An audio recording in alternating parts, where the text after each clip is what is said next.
감사합니다. 우리 서로 축복하실까요? 네, 하나님 은혜 받으세요. 은혜 받으세요. 은혜 받으세요. 네, 은혜 받으세요. 2002년 6월 기억하시죠? 우리나라에 뭐가 있었죠? 월드컵이 있었죠. 그때 제가 강도사고시를 준비하는 중이었습니다. 공부도 해야 되고 축구도 봐야 되고 다행스러운 거는 우리나라에서 뭐 밤샐 일 없고 새벽에 깰 일 없잖아요.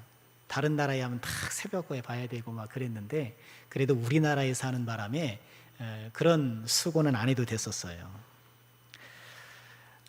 우리나라가 4강에 올랐죠. 붉은 악마들이 카드 섹션을 멋있게 했었습니다. 그 카드 섹션의 문구가 뭐였죠? 꿈은 이루어진다. 이야, 다 기억하고 계시네요. 네, 꿈은 이루어진다. 그 꿈이 어디까지는 모르겠으나 4강까지 올라가는 것으로 만족해야 했죠. 네. 또 그래도 뭐 꿈은 이룬 셈이니까. 꿈은 이루어진다. 여러분 어떻게 생각하세요?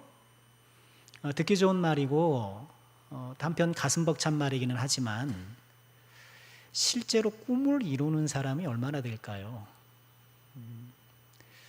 통계 자료를 찾아보려고 했는데 제 기억에 의존한 통계인데 5% 정도 된다 그래요. 내가 어렸을 적에 꾸었던 그 장래 희망을 이루고 사는 사람 5%도 많은 것 같아요.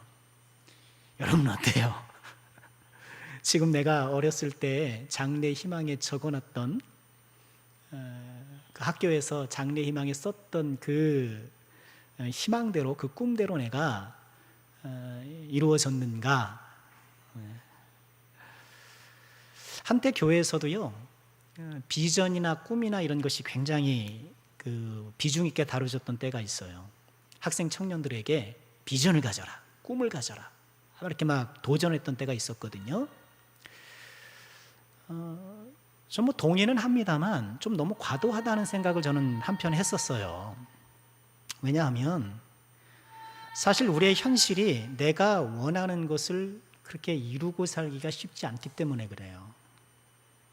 그리고 마치 내가 꿈을 이루지 못하면 뭔가 내가 실패한 것 같고 뭔가 잘못됐다라는 그런 생각을 하기 쉽거든요. 너무 꿈, 비전 막 이렇게 학생 청년들에게 막 강조를 하는데 실제로 본인이 대학을 가고 또 취업을 해야 되는 인생의 단계를 밟아가다 보면 뜻대로 안 될 때가 참 많거든요. 아니 내가 꿈을 이루려면 그래도 어느 정도 수준 있는 그래도 점수가 높은 학교를 가야 되는데 못 그러는 거거든요. 난 변호사가 되고 싶어서 그래서 가난한 사람들과 변호해주는 그런 꿈을 꿨다고 생각해요. 나 사법고시 합격해야 될 거 아닙니까? 못하잖아요. 꿈과 비전을 갖는 것은 중요하지만 그러나 우리 인간이 꿈이다 비전이라를 갖기 시작한 것은 굉장히 최근의 일이에요. 우리 조선사회 또 인류사회를 쭉 보면 이렇게 본인의 어떤 자아 실현이나 꿈을 목표로 설정해서 그것을 이뤄간다 이런 인생관은 굉장히 최근의 일이에요. 다 주어진 삶을 살아내야 했고 자신의 신분과 처지에 맞춰서 생존의 의미를 둬야 될 때가 훨씬 더 많았던 거예요. 근데 그런 생존의 의미를 두는 것, 생존의 의미를 둔다라는 거 이게 자체가 좀 그렇습니다만 여하간 그렇게 꿈이나 비전이나 이런 걸로 쫓기보다도 주어진 나의 삶을 사는 것에 대한 가치가 상대적으로 좀 줄어드는 거예요. 비전, 꿈 이런 것을 강조하다 보니까. 우리에게 필요한 것은 물론 우리의 비전과 꿈을 갖는 것도 중요하지만 현재 나에게 주어진 삶에 자족하고 그 안에서 주님의 뜻을 이루어가는 것 굉장히 귀한 일인 거예요. 그러니 혹시나 내가 어렸을 때 혹은 과거에 기대했던 혹은 꿈꾸었던 일들을 이루지 못했다고 해서 실망할 게 하는 것도 없어요. 지금 나의 삶을 감사히 여기고 그 안에서 하나님의 뜻을 준행하고 오늘 기도해 주신 것처럼 세상에서 빛과 소금이 되고 우리 얼마든지 그럴 수 있거든요. 우리의 꿈이라는 것은, 비전이라는 것은 좌절되기도 하고 최선보다는 차하게 만족해야 될 때도 있는 것이 사실이에요. 꿈은 이루어진다라고 열심히 종이를 폈다 접었다 했지만 우리의 현실은 그렇지 못할 때가 있는 것이 사실이죠. 우리의 꿈은 좌절되기도 하고 이루어지지 못할 때가 있지만 반드시 이루어지는 게 있어요. 뭘까요? 하나님의 말씀은 반드시 이루어져요. 여성이 임신을 하게 되면 때가 되어 해산하는 것처럼 하나님의 말씀도 때가 되면 이루어지는 거예요. 오늘 말씀에서 우리가 첫 번째 교훈 삼아야 될 것이 바로 그것입니다. 하나님의 말씀은 반드시 이루어진다는 거예요. 우리가 예레미야 39장을 읽었는데요, 오늘 이 읽은 말씀은 예레미야가 지금까지 줄곧 외쳐왔던 그 하나님의 말씀이 현실로 벌어지는 그 장면이에요. 예레미야는 이 동족들에게 욕을 먹어가면서까지 뭘 선포했습니까? 예루살렘이 함락될 것이다. 백성들이 포로로 끌려갈 것이다.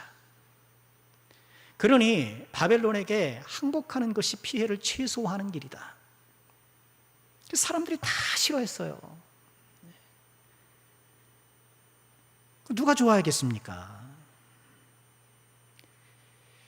줄곧 외쳤던 그 메시지, 우리 앞에 38장 20절 이하도, 39장 읽었잖아요. 38장 20절 이하에도 똑같이 선포를 했어요. 좀 길지만 제가 읽겠습니다. 예레미야가 이르되 이 무리가 왕을 그들에게 넘기지 아니하리이다. 이 말씀 뭐냐 하면, 시드기야는 바벨론이 무서운 게 아니라 예레미 너 같은 사람, 배반하는 사람, 그래서 나를 넘길 것 같아, 너희들이 더 무서워, 그랬거든요. 앞에 단락에서. 아닙니다. 그 사람들이 넘기지 않을 것입니다. 원하옵나니 내가 왕에게 아뢰는 바 여호와의 목소리에 순종하소서. 그리하면 왕이 복을 받아 생명을 보존하시리이다. 순종하시면 됩니다. 그러나 만일 항복하기를 거절하시면 여호와께서 내게 보이신 말씀대로 드릴 것입니다. 보라 곧 유다 왕궁에 남아있는 모든 여자가 바벨론 왕의 고관들에게도 끌려갈 것이요 그 여자들은 내게 말하기를 내 친구들이 너를 꿰어 이기고 내 발이 진흙에 빠짐을 보고 물러갔도다 하리라. 내 아내들과 자녀는 갈대아에게 끌려가겠고 너는 그들의 손에서 벗어나지 못하고 바벨론 왕의 손에 잡히리라. 또 내가 이 성읍을 불사름을 당하게 하리라 하셨나이다. 예레미야가 했던 이야기가 이제 38장에 했던 이야기가 39장에 이르러서 그대로 이루어지잖아요. 예레미야가 선포한 대로 하나님의 말씀이 이루어지고 있었고 그 결과는 매우 참혹했습니다. 아무래도 바벨론은 예루살렘 성의 북쪽을 집중 공격했던 것 같아요. 북쪽이 무너지기 시작하니까 어느 쪽으로 도망가야 될까요? 남쪽으로 도망가기 시작한 것 같아요. 그래서 시드기야와 고관들이 성이 함락되고 승산이 없게 생각되자 달아나기 시작한 거예요. 바벨론의 군대가 시드기야를 추격합니다. 추격해서 여리고 평원. 여리고 평원에는 이제 예루살렘이 여기 있으면 여리고는 아래에 있거든요. 한참 내려간 거죠. 그럼 도망갈 때 그 마음이 어땠겠어요, 시드기야가. 성은 무너지고 본인 이제 달아나야 되는데 뭐 필사적으로 도망가지 않았겠습니까? 근데 바벨론 군대한테 따라잡힌 거예요. 잡혀서 저 북쪽에 림나 하맛 땅 림나로 끌려가는 거예요. 거기서 이제 느부갓네살은 거기 있는 거예요. 그러죠? 왕이 이거 뭐 거기까지 뭐 가겠어요. 예루살렘까지 갈 거 없고 난 딱 기다리고 있을 테니까 야 니네 가가지고 가서 정복해 와라, 그런 것이죠. 거기까지 압송돼 가지고 우리가 읽은 것처럼 그의 눈앞에서 아들들이 칼에 죽고, 그리고 그 아들들이 죽는 장면이 그가 이 세상에서 보았던 마지막 장면이에요. 눈을 빼버리죠. 그리고 바벨론에 끌고 갑니다. 거기서 최후의 비참한 죽음을 맞게 되는 거예요. 7절은 시드기야에게 임한 환란이 이렇게 전하죠. 왕이 또 시드기야의 눈을 빼게 했다. 바벨론을 옮기려고 사슬로 결박했다. 눈을 뺐다. 왜 눈을 뺐을까? 좀 상징적 형벌이라고 봐요. 하나님 바라보지 않고 애굽 바라보고, 하나님 바라보지 않고 인간적 수단돈 바라보고, 엉뚱한 거 바라보고 그랬던 그 눈을 빼버리시는 거야. 사슬로 결박했다.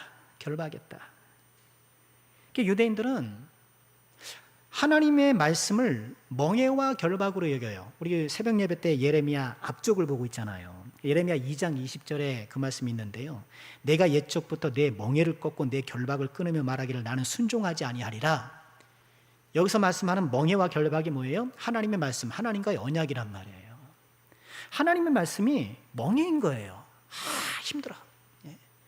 결박인 거예요. 나를 딱 올감해가지고 나를 자유롭지 못하게 하는 것. 우리 믿음 생활하면서 은혜 받지 못하면 그렇잖아요. 은혜 받지 못하고 신앙생활한 것만큼 힘든 게 어디 있습니까? 오예배 나오시는 분들도 은혜 받아야 나오시는 거예요. 은혜 못 받고 나와 있으면 힘듭니다. 목사가 또 설교를 좀 길게 해요. 앉아서 버텨내야 되는 거예요. 하나님과의 언약이 멍에요, 결박이요, 나를 구속시키는 것. 그렇게 하나님의 말씀을 결박으로 이겼더니만 어떻게 돼요? 진짜 결박당해서 끌려가고 있는 거예요.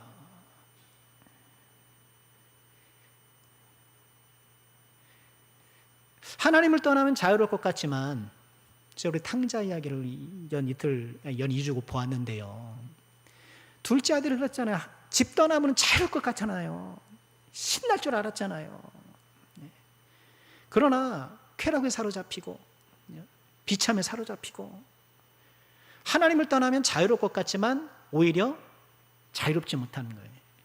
여러분, 세상에 뭐 자유가 어디 있습니까? 물론 상대적으로 자유할 수는 있죠. 뭐 북한보다는 우리가 당연히 자유롭잖아요. 말도 편하게 할 수 있고, 집회결사의 자유가 보장되고 종교의 자유가 보장되니까 상대적으로 더 자유로울 수는 있지만, 여러분, 절대적인 자유가 어디 있어요? 자유 외치면서 자유에 구속되는 사람이 그럴 수 있어요. 자유를 외치면서 자유에 구속돼요.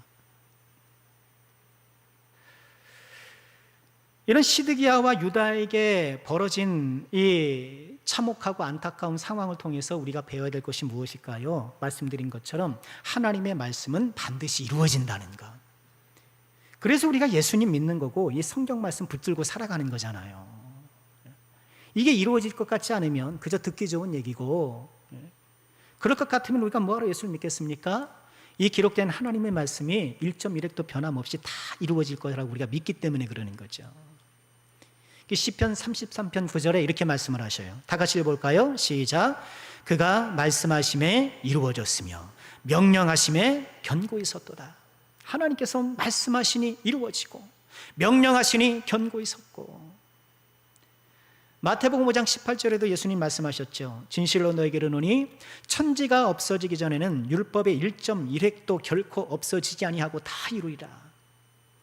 하나님 말씀을 있는 그대로 다 이루어질 거라는 거예요. 그러니 우리는 어떻게 살아가야 될까요? 꼭 붙잡아야 될 것, 하나님의 말씀을 꼭 붙잡고 살아가야 되는 것이죠. 이 하나님의 말씀을 따라가는 삶이야말로 우리에게 참된 자유를 준다는 것을 기억하고, 우리 주의 말씀을 더 힘써 따라가는 저 여러분, 우리 모두가 될 수 있기를 주님의 이름으로 축원합니다. 누가복음 1장 45절도 한번 읽어볼까요? 함께 합니다. 시작. 주께서 하신 말씀이 반드시 이루어지리라고 믿은 그 여자에게 복이 있도다. 주께서 하신 말씀이 반드시 이루어지리라고 믿은 그 여자, 여러분 여자뿐이겠어요? 남자, 모든 사람, 마리아에게 주신 말씀인데, 주께서 하신 말씀이 반드시 이루어지리라고 믿는 사람에게 복을 주시는 하나님의 은혜. 우리의 근시안적인 생각을 해보면, 우리의 짧은 시선으로 보면 말씀대로 안 되는 것처럼 보일 때가 있는 거예요. 기도했더니 뭐 안 될 때가 있잖아요. 기도한다고 뭐 다 되는 게 아니잖아요. 난 이렇게 열심히 살았는데 뭔가 좀 내 삶이 좀 이렇게 좀 형통하지 못하나, 그럴 때가 있을 수 있잖아요. 우리의 짧은 생각과 짧은 시선에서는 그렇게 보일 때가 있지만 하나님의 말씀은 반드시 이루어지고 하나님의 약속은 반드시 현실이 되는 것, 우리가 꼭 기억하시고, 다시 한번 우리가 무엇을 붙잡고 나가고 무엇을 따라 나갈 것인가를 분명히 하고 말씀 위에 든든히 서는 우리가 될 수 있기를 주님의 이름으로 축원합니다. 오늘 말씀에서 우리가 얻게 되는 두 번째 교훈은요, 하나님의 말씀은 반드시 견고히 서는 반면 세상의 성은 반드시 무너진다는 거예요. 참, 예루살렘이 함락되고 있잖아요. 예루살렘 함락되고 있어요. 우리가 지난 시간에도 살펴봤던 것처럼 유대인들은 예루살렘 성이 무너지지 않을 것이다, 함락되지 않을 것이라고 생각을 했어요. 왜요? 그 예루살렘 성 안에 뭐가 있어요? 예루살렘 성전이 있기 때문에. 성전을 품고 있는, 하나님의 성전이 있는 이 성이 어떻게 무너질 수 있겠느냐, 그렇게 생각을 했어요. 하나님을 의지하기보다는 성전 건물에 의지했고, 마치 그 건물에 무슨 영험한 힘이라도 있는 듯 미신적으로 신봉했던 거예요.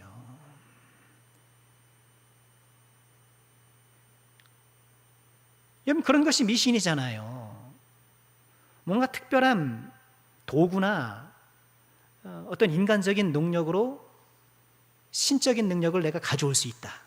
내가 어떤 일을 이렇게 하면, 그렇죠? 신적 능력을 가져왔다, 이렇게 생각하는 게 미신인데, 우리 기독교는 그런 미신적인 신앙을 따르지 않잖아요.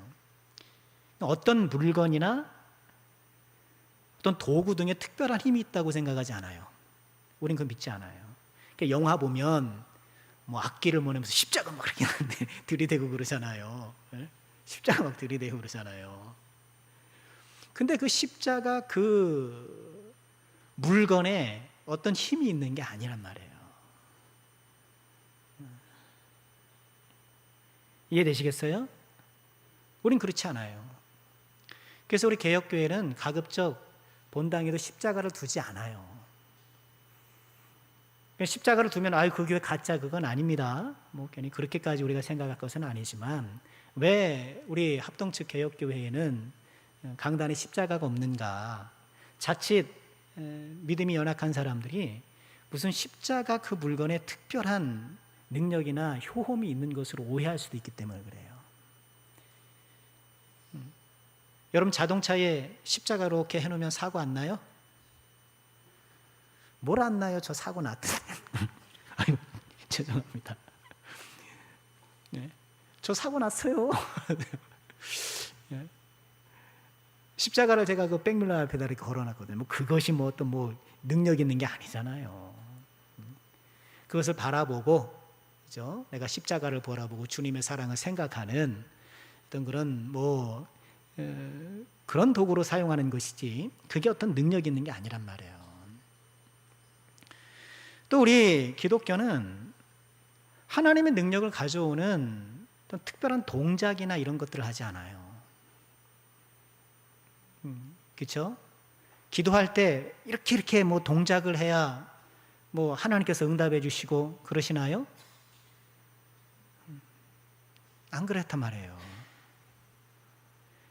우리는 그런 걸 믿지 않아요. 기도는 하나님과 인격적 교제지, 하나님의 반응을 이끌어내는 사술이 아니죠. 하나님께 인격적으로 접근해야죠. 어떤 사술과 기술을 부려서 하나님의 능력을 그렇게 가져오려고 하는 것은 기독교적인 것이 아니에요. 여러분, 골로새서 공부할 때 골로새서 2장 18절에 그런 말씀이 있었죠. 아무도 꾸며낸 겸손으로 천사 숭배로 너희를 정죄하지 못하게 하라. 꾸며낸 겸손 뭐였죠? 꾸며낸 겸손 지정해서 물어볼까? 여기 이쪽에 많이 계시네. 꾸며낸 겸손이 뭐예요?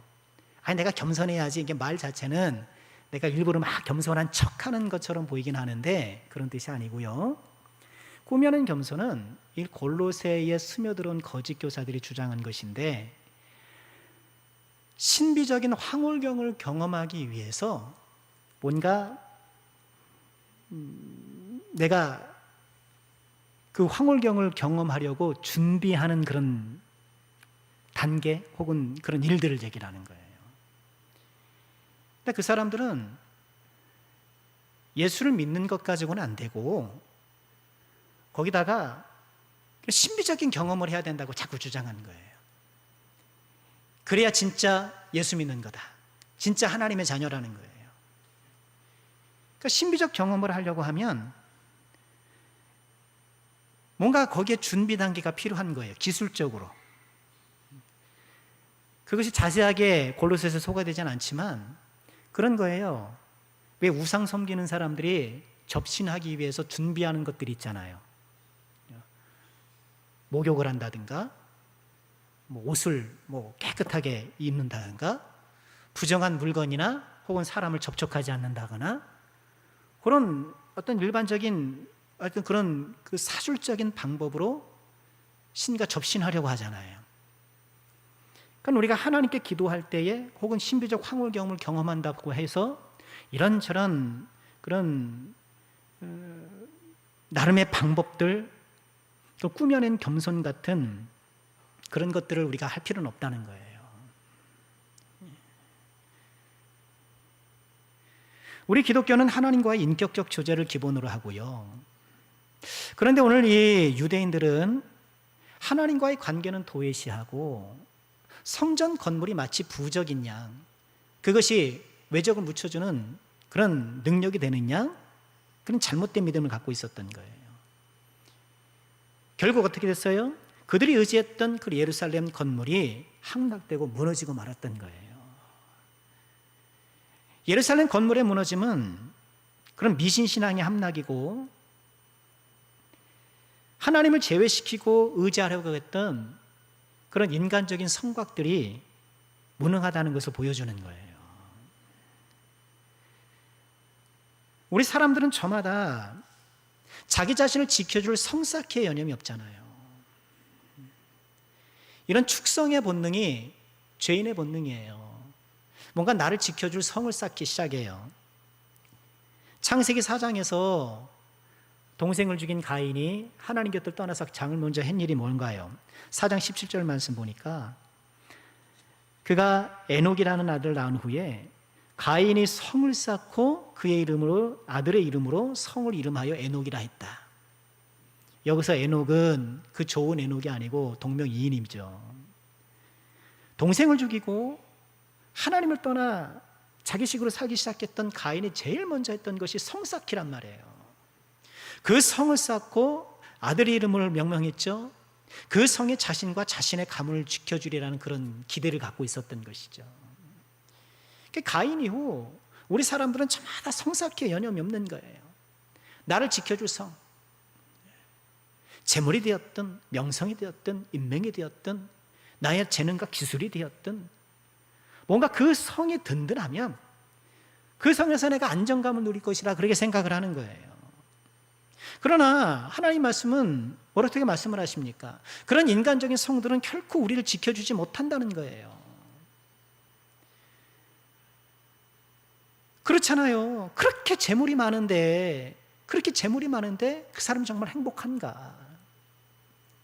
남부를 것 없이 많은 건 누리면서 살면서도 엉뚱한 일 하고 잘못된 일 하고 그런 경우를 얼마나 많이 봐요.